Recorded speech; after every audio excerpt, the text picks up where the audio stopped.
তার দেশপ্রেম প্রশ্নাতীত, তার নিজস্ব সততা প্রশ্নাতীত, এবং রাষ্ট্র পরিচালনায় তিনি বিভিন্ন জায়গায় দক্ষতার স্বাক্ষর রেখে গেছেন গ্রামেগঞ্জে তার বিভিন্ন কর্মসূচির মাধ্যমে, যার কারণে বিদেশিদের অনেকের গাত্রদাহ হয় যে এরকম একটা ছোটোখাটো দেশ নতুন স্বাধীনতা লাভ করেছে, তারা এত দূর এগিয়ে যাবে, আমাদেরকে পিছনে ফেলে যাচ্ছে, তাদের এটা পছন্দ হয় নাই। যার কারণে শেখ হাসিনা, হোসাইন মাহমুদ এরশাদ সরাসরি এই ষড়যন্ত্রের সাথে জড়িত ছিল এবং তারাই এই হত্যাকাণ্ডের সাথে জড়িত ছিল। শহীদ রাষ্ট্রপতি জিয়াউর রহমান নিহত হন 29 তারিখ রাত্রে, অর্থাৎ 30শে মে পড়ে গেছে।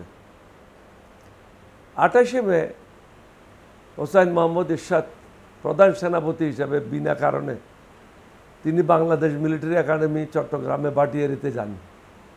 ওখান থেকে তিনি ক্যান্টনমেন্টে যান, তার কোনো কাজ ছিল না ওখানে। ক্যান্টনমেন্টে গিয়া যে প্রেসিডেন্ট জিয়ার যে মূল হত্যা পরিকল্পনাকারী লেফটেন্যান্ট কর্নেল মতিউর রহমানের সাথে পাহাড়ের উপরে একটা অফিসার্স ম্যাচ ছিল, ওই ম্যাচে গোপন বৈঠক করে এবং জিয়াউর রহমানকে কীভাবে হত্যা করা হবে, কে কে অংশগ্রহণ করবে, এগুলি চূড়ান্ত পরিকল্পনা হয়। এটার সাথে মঞ্জুরের বউ সরাসরি জড়িত ছিল।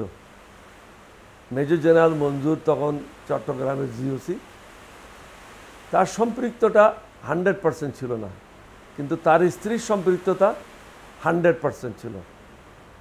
এবং চট্টগ্রামে যেটা কোঅর্ডিনেট করেছে, পরিকল্পনা করেছে, সেটা হলো লেফটেন্যান্ট কর্নেল মতি, লেফটেন্যান্ট কর্নেল মাহবুব, মেজর খালেদ, তারা এটার সাথে সরাসরি জড়িত ছিল। কারণ বিদেশিরা চায় না বাংলাদেশে এগিয়ে যাক। এখন যেমন পার্শ্ববর্তী ভারত চায় না বাংলাদেশে এগিয়ে যাক,